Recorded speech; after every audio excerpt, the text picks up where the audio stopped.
Good morning. তো আগৰ video দুটা মানত আমি শিকিছিলো যে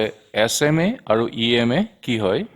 SMA মানে হৈছিলে simple moving average আৰু EMA মানে হৈছিলে exponential moving average তো আজি এই যেটো ভিডিও আছে এই ভিডিওটোত আমি শিকিম যে SMA আৰু EMA ব্যৱহাৰ কৰি আমি কেনেকৈ শেয়াৰ এটা কিনা বা বেচাৰ সিদ্ধান্তটো ল'ব পাৰো তো ইয়াৰ পৰা আপোনালোকে এটোও গম পাব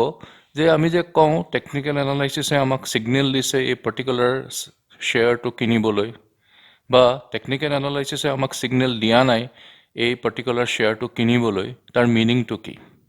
ঠিক তেনেকৈ আমি যে কওঁ টেকনিক্যাল এনালাইসিসে আমাক সিগন্যাল দিছে এই সিগন্যাল দিছে বস্তুটো ইম্পৰ্টেন্ট যে সিগন্যাল দিছে যে এই শেয়াৰটো বিক্ৰী কৰিব হ'ল বা এই শেয়াৰটো এতিয়াও বিক্ৰী কৰিবলৈ হোৱা নাই আপুনি হাতত ৰাখি থৈ দিব পাৰে ইয়াৰ মিনিংটো কি তো এইটো এটা ফাৰ্স্ট এক্সাম্পল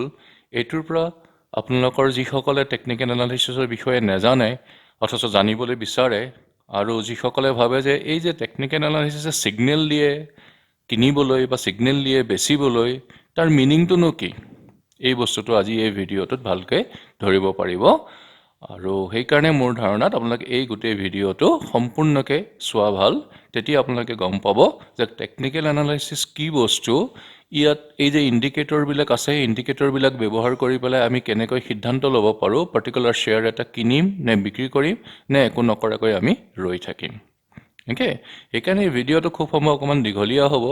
কিন্তু তথাপিও আপোনালোকে ভিডিওটো সম্পূৰ্ণকৈ চাব তেতিয়া যিসকলে এটো বিষয়ে নাজানে টেকনিক্যাল এনালাইসিসৰ বিষয়ে নাজানে অথচ জানিবলৈ বিচাৰে তেখেতসকলে বুজি পাব যে আমাৰ এই টেকনিক্যাল এনালাইসিসত এই যে ইন্ডিকেটৰ্স বিলাক আছে আমি কেনেকৈ ব্যৱহাৰ কৰো তো ইয়াতকৈ আৰু দীঘলীয়াকৈ নকৈ পেলাই মই এতিয়া সিধা আৰম্ভ কৰো এই আজিৰ ভিডিওটোৰ বিষয়ে মানে আজিৰ এই ভিডিওটোত যিখিনি বুজাব বিচাৰিছো বা যিখিনি আপোনালোকক ক'ব বিচাৰিছো সেইখিনি মই এতিয়া ষ্টাৰ্ট কৰো তো SMA হৈছে সিম্পল মুভিং এভাৰেজ তো আমাৰ যদি এখন ষ্টকৰ চাৰ্ট এখন আছে ধৰক এটা শেয়াৰ আছে শেয়াৰটো এনেকৈ বাঢ়ি গৈ আছে তাৰ পাছত এখিনি পা হি কমিব ষ্টাৰ্ট কৰিলে তাৰছত আকৌ হি এনেকৈ বাঢ়িব ষ্টাৰ্ট কৰিছে ধৰক এইখন ডেইলি চাৰ্ট মই ইয়াতে লিখি দিছো ধৰক এইখন ডেইলি চাৰ্ট হয় কোনবা এটা পাৰ্টিকুলাৰ শেয়াৰৰ ওকে তো মই ইয়াতে লিখি ৰাখো এই লাইনডাল ব্ল্যাক লাইনডাল হৈছে শেয়াৰ প্ৰাইস তো এটো হৈছে শেয়াৰৰ প্ৰাইসটো ওকে এটা ইয়াত যদি আমি ধৰক 15 ডেজৰ SMA ড্ৰ কৰো ওকে তো 15 ডেজৰ SMA যেটা ড্ৰ কৰো ইয়াৰ পৰা যেতিয়া 15 দিন গল তাৰ পাছৰ পৰা মই ড্ৰ কৰিছো কাৰণ তাৰ আগৰখিনি মই ইয়াত অকা নাই বা মই যদি আকো তেতিয়া হলে এটো এনেকুৱা ধৰণৰ হ'ব পাৰে যে যেহেতু এটো এভাৰেজ সো হি এফালে যাব এনেকে যাব এনেকে আহিব এনেকুৱা ধৰণৰ হ'ব তো মই ড্যাশ ড্যাশ দিয়ে আকিছো তো হি এনেকুৱা হৈ পেলাই হি এনেকুৱা ধৰণৰ হ'ব লাইনডাল ধৰি লওঁ এই যেডাল 15 ডে SMA আছে এই লাইনডাল এনেকুৱা ধৰণৰ হ'ল ওকে তো এটো এক্সাক্ট নহয় কাৰণ মই আন্দাজত আকিছো কিন্তু হি কি হ'ব যে আপোনালোকে দেখিব যে শেয়াৰৰ প্ৰাইসটো এই যেটো SMA আছে মুভিং এভাৰেজ আছে কেতিয়াবা তাৰ তলত থাকিব কেতিয়াবা তাৰ ওপৰত থাকিব কেতিয়াবা তাৰ তলত থাকিব আকৌ এনেকৈ ওপৰত যাব এনেকৈ গৈ থাকিব ঠিক আছে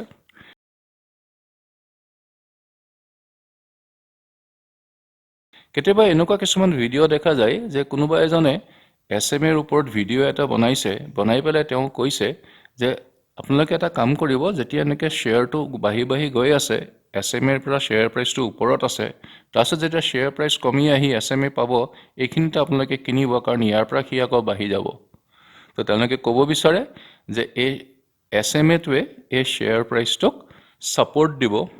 এই যে সাপোৰ্ট ৰেজিস্ট্যান্স লেভেল আছিল ঠিক তাৰ পৰা তেনেকুৱা ধৰণৰ কথা SMA তাক সাপোৰ্ট দিব গতিকে ইয়াৰ পৰা হি ওপৰলৈ উঠি যাব কিন্তু আমি যদি ইয়াত চাওঁ চালে আমি দেখিম যে হি ওপৰলৈ উঠি যোৱা নাই শেয়াৰ প্ৰাইসটো তললৈ আহিছে হে একে ধৰণৰ মানুহে আকৌ এনেকেও কয় যেতিয়া আপুনি ইয়াৰ পৰা এনেকৈ যাব আপোনাৰ তাত যদি শেয়াৰটো কিনিলে এটো সময়ত হি যেতিয়া বাঢ়ি গৈ থাকিব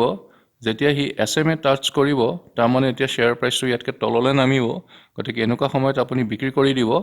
কাৰণ শ্বেয়াৰ প্ৰাইচত এতিয়া তললৈ নামাৰ বহুত চান্স আছে এইটো কথাও শুদ্ধ নহয় ওকে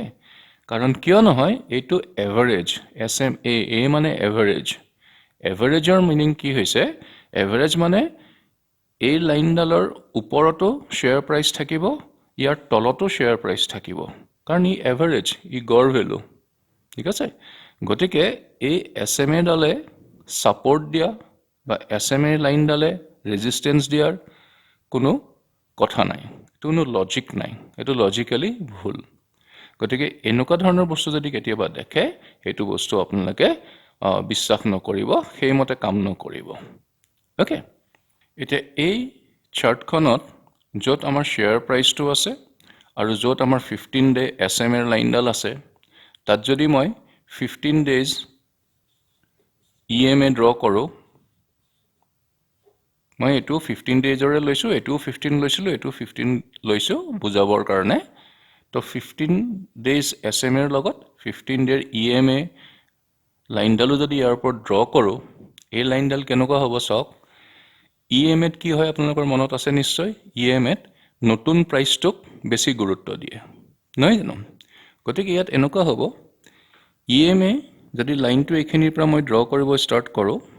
ওকে ইয়াতে দামটো বাঢ়ি গৈছে বাঢ়ি যোৱাৰ কাৰণে কি হ'ব ই আগতে যেহেতু নতুন প্ৰাইচটোৰ ওপৰত গুৰুত্বটো বেছি হি এনেকৈ যাব গৈ পেলাই ইয়াককে ওপৰলৈ উঠি যাব তাৰপিছত হি এনেকৈ যাব গৈ এনেকৈ যাব এতিয়ালৈকে ওপৰলৈ উঠি আছে গতিকে EMA টো ওপৰলৈ উঠি আছে ওকে ঠিকলৈকে ইয়াৰ নিচিনাকৈ নহ'ব ধৰক এনেকুৱা ধৰণৰকৈ হ'ব SMA টোৱে এটা সিম্পল মুভিং এভাৰেজ আছিল সকলোবিলাক পুৰণা প্ৰাইচক যোৱা 15 দিনৰ পুৰণা প্ৰাইচক সমান গুৰুত্ব দিছিলে কিন্তু EMA টোৱে আমি জানো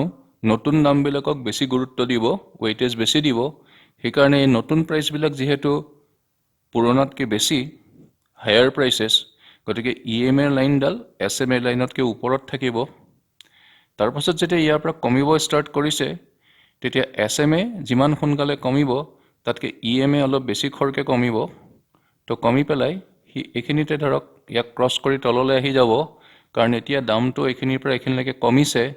গতিকে EMA লাইনডাল বেছি খৰকে তললৈ কমিব কাৰণ হি নতুন প্ৰাইচবিলাকক বেছি গুৰুত্ব দিয়ে নহয় জানো তো ইয়াৰ পৰা হি বেছি খৰকে কমিব কমি পেলাই হি এনেকৈ গৈ থাকিব ঠিক আছে এনেকৈ হি গৈ তাৰপিছত আকৌ এইখিনিৰ পৰা হি শ্বেয়াৰ প্ৰাইচটো বাঢ়িব ষ্টাৰ্ট কৰিছে গতিকে হি নতুন প্ৰাইচটোক আকৌ বেছিকৈ গুৰুত্ব দিব গুৰুত্ব দি হিছে এনেকৈ গ'ল গৈ এইখিনিত আকৌ এনেকৈ গ'ল ধৰি লওক EMA 15 ডেজৰ EMA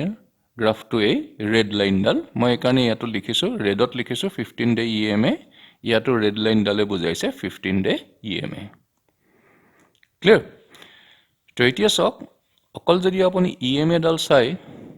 U average value exponential moving average কিন্তু এভাৰেজ সেইকাৰণে এই লাইনডালৰ তলতো শ্বেয়াৰ প্ৰাইচ আছে এই লাইনডালৰ ওপৰতো শ্বেয়াৰ প্ৰাইচ আছে এইখিনিত শ্বেয়াৰ প্ৰাইচ তলত আছিল এইখিনিত শ্বেয়াৰ প্ৰাইচ ওপৰত আছে এইখিনিত আকৌ শ্বেয়াৰ প্ৰাইচ তলত আছে ঠিক আছে গতিকে ইয়াতো যদি কোনোবাই আপোনালোকক শিকায় কেতিয়াবা কোনোবাই যদি কয় আপোনালোকে কোনোবা ভিডিঅ' দেখে বা ক'ৰবাত পঢ়ে যে আপোনালোকে EMA ব্যৱহাৰ কৰি পেলাই সাপোৰ্ট আৰু ৰেজিস্ট্যান্স উলিয়াব পাৰে তাৰ মানে এই যে শ্বেয়াৰ প্ৰাইচটো বাঢ়ি আছে বাঢ়ি যদি তেওঁলোকে কয় যেতিয়া এইখিনি পাব তাৰ মানে এতিয়া ৰেজিস্ট্যান্স পাব গতিকে শ্বেয়াৰটো ইয়াত কমলৈ আহিব গতিকে আপোনালোকে ইয়াতে বিক্ৰী কৰি দিয়া ভাল কিন্তু সেইটো ভুল ঠিক তেনেকৈ তেওঁলোকে যদি কয় ইয়াতে আহি পেলাই হি EMA পাইছেহি তাৰ মানে এতিয়া EMA লাইনডালে তাক সাপোৰ্ট দিব গতিকে ইয়াৰ পৰা হি বাঢ়িব ষ্টাৰ্ট কৰিব সেইটো ভুল সেইকাৰণে অকল SMA লাইনডালে বা অকল EMA লাইনডালে আপোনাক কেতিয়াও সাপোৰ্ট আৰু ৰেজিস্ট্যান্সৰ লেভেলবিলাক দিব নোৱাৰে মানে এইটো সময়ত সাপোৰ্ট হৈছে এইটো সময়ত ৰেজিস্ট্যান্স হৈছে এইটো বস্তু কেতিয়াও ক'ব নোৱাৰে ফাৰ্স্ট কথা হৈছে সেইটো ওকে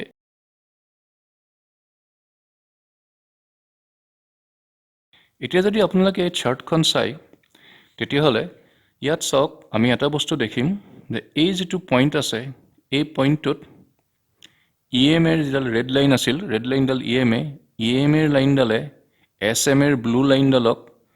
তলৰ পৰা ক্ৰছ কৰি ওপৰলৈ উঠি গৈছে তো এইটো এটা পইণ্ট যেটো আমি ক্ৰছ ওভাৰ পইণ্ট বুলি কওঁ বা আমি যেহেতু ওপৰলৈ উঠি গৈছে আমি ক্ৰছ আপ পইণ্ট বুলিও ক'ব পাৰোঁ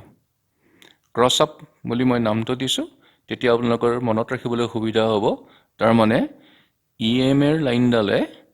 SMA এৰ লাইনডালক ক্ৰছ কৰি ওপৰলৈ উঠি গৈছে সো ক্ৰছ আপ ঠিক আছে ওকে এতিয়া যদি আপুনি মন কৰে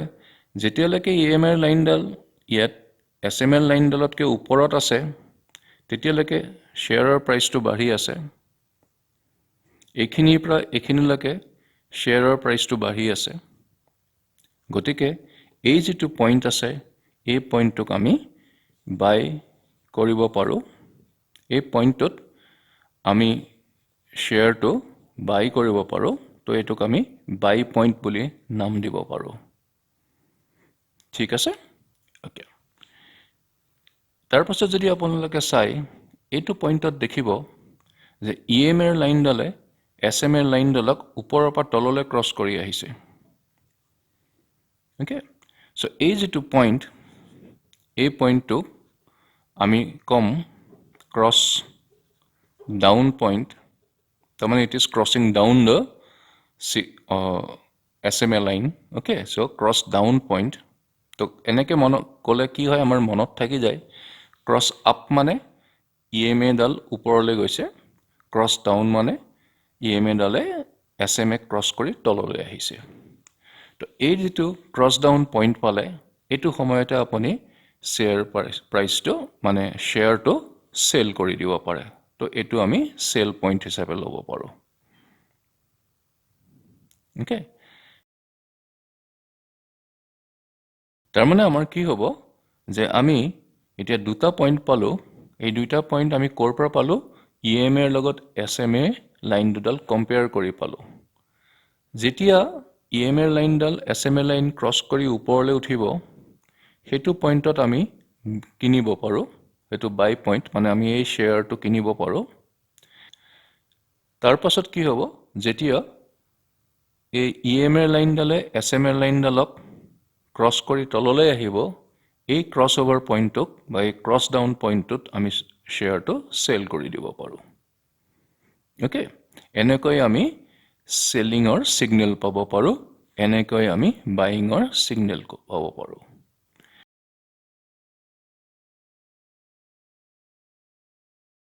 এতিয়া কি হ'ব চাওক এইটো সময়ত শ্বেয়াৰৰ দামটো আছিল ইমান এইটো লেভেল এইটো সময়ত শ্বেয়াৰৰ দামটো হৈছে ইমান এইটো যদি এফালে চাও তাৰ মানে ইমান তো এইটো যদি আমাৰ ধৰক 210 টকা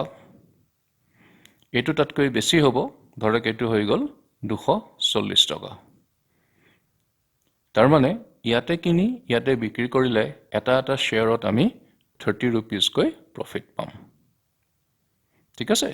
সো ইয়াৰ পৰা এটো মাইনাস কৰিলে আমি কিমান পাম 30 কিমানত কিনিছিলো 210ত কিনিছিলো গতিকে 210 টকা ইনভেস্ট কৰি আমি 30 টকা যদি আমি প্ৰফিট কৰো তেতিয়া হলে এটো কিমান হ'ব 1/7 1/7 মানে পার্সেন্টেজত কিমান হ'ব আপুনি এটোক 100 দি মাল্টিপ্লাই কৰিলে পার্সেন্টেজটো আমি পাই যাম তো 7 গুণ 7 33 7 4 গুণ 28 so 14.25% মান আমাৰ 14% বুলিয়ে ধৰক তো 14% আমাৰ প্ৰফিট হৈ যাব এই শেয়াৰটোত ঠিক আছে সো চাওক এই SMA আৰু EMA ব্যৱহাৰ কৰিলো একেলগে ব্যৱহাৰ কৰিলো অকল আমি SMA ইউজ কৰা নাই অকল আমি EMA ব্যৱহাৰ কৰা নাই আমি কি কৰিলো আমি SMA আৰু EMA দুইটা একেলগে ব্যৱহাৰ কৰিলো ব্যৱহাৰ কৰি পেলাই আমি তাৰ ক্ৰছ আপ আৰু ক্ৰছ ডাউন পইণ্ট বিলাক ওলালো ওলাই পেলাই যেতিয়া ক্ৰছ আপ হয় তেতিয়া আমি বাই কৰো যেতিয়া ক্ৰছ ডাউন হয় তেতিয়া আমি সেল কৰো বুজি পাইছে তো তাকে আমি টেকনিক্যাল এনালাইসিসৰ ভাষাত কওঁ এইটো সিস্টেম যদি মই ব্যৱহাৰ কৰোঁ মই মানে এইটো সিস্টেম মানে কি এইটো টেকনিক যদি মই ব্যৱহাৰ কৰোঁ যে 15 ডেজৰ EMA আৰু 15 ডেজৰ SMA লাইন দুটা লৈ পেলাই মই যদি চাই থাকোঁ যে যেতিয়াই EMA লাইন ডালে SMA লাইন ডালক তলৰ পৰা ওপৰলৈ ক্ৰছ কৰিব তেতিয়া মই শ্বেয়াৰটো বাই কৰিম মানে আমি কি পাইছোঁ ইয়াতে বাই সিগনেল পালোঁ তাকে আমি কওঁ বাই সিগনেল পালোঁ ওকে ঠিক এইটো টেকনিকত আমাৰ এনেকুৱা হ'ব যেতিয়া EMA লাইনটোৱে SMA লাইনটোক ওপৰৰ পৰা তললৈ ক্ৰছ কৰিব তাৰমানে ক্ৰছ ডাউন হ'ব তেতিয়া আমাক সেল সিগনেল দিব তাৰমানে এইটো পইণ্টত আমি তাক সেল কৰি দিম তেতিয়া আপোনালোকে দেখা পাব যে আপুনি কম দামত তাক কিনিব পাৰিছে আৰু বেছি দাম এটাত তাক বিক্ৰী কৰিব পাৰিছে বুজি পাইছে সো এইটোৰ পৰা এইটোৰ যেটো ডিফাৰেন্স যেনেকৈ এইটো এক্সাম্পলত 30 টকা তো 210 টকা ইনভেস্ট কৰিছিল তাত আপুনি 30 টকা প্ৰফিট কৰিলে তো আপুনি 14% প্ৰফিট কৰিলে আৰু ইয়াৰ পৰা ইয়ালৈ যাওঁতে যদি দুমাহ লাগিলে কিনাৰ পৰা বিক্ৰী কৰালৈকে আপোনালোকে তাৰ মানে আপোনাৰ দুমাহত 14% প্ৰফিট হ'ল বুজি পাইছে আৰু যদি ইয়াৰ পৰা ইয়ালৈ যাওঁতে এমাহতে এনেকুৱা হৈ গ'ল তেতিয়াহ'লে এমাহত আপোনাৰ 14% প্ৰফিট হ'ল আৰু যদি ইয়াৰ পৰা এইটো হওঁতে ছমাহো লাগিল তাৰমানে ছমাহত আপোনাৰ 14% প্ৰফিট হ'ল তো বেংকৰ সেভিংছত থলে আপোনাক বছৰত 4% দিয়ে বা ফিক্সড ডিপোজিট কৰিলে বছৰত 8% দিয়ে কিন্তু ইয়াত আপোনাক দুমাহতে 14% দিছে কোনবা শ্বেয়াৰে আপোনাক ছমাহত 14% দিব আৰু কোনবা শ্বেয়াৰে এবছৰো লগাই দিব পাৰে দুবছৰো লগাই দিব পাৰে 14% দিব তো হেতু এটা বেলেগ কথা তে আমি কি কৰিম সাধাৰণতে তেনেকুৱা শ্বেয়াৰ যিবিলাক শ্বেয়াৰে এবছৰ ধৰি দুবছৰ ধৰি পেলাই হে মাত্ৰ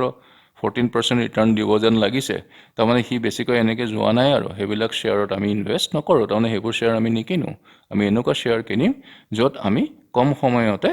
14% হওক বা এমাহত যদি আপুনি 5%ও পায় হেতুও ভাল কথা এমাহত 5% পালে 12 মাহত আপুনি কিমান পাব 5 * 12 60% পাব ফিক্সড ডিপোজিটতকৈ বহুত বেছি ভাল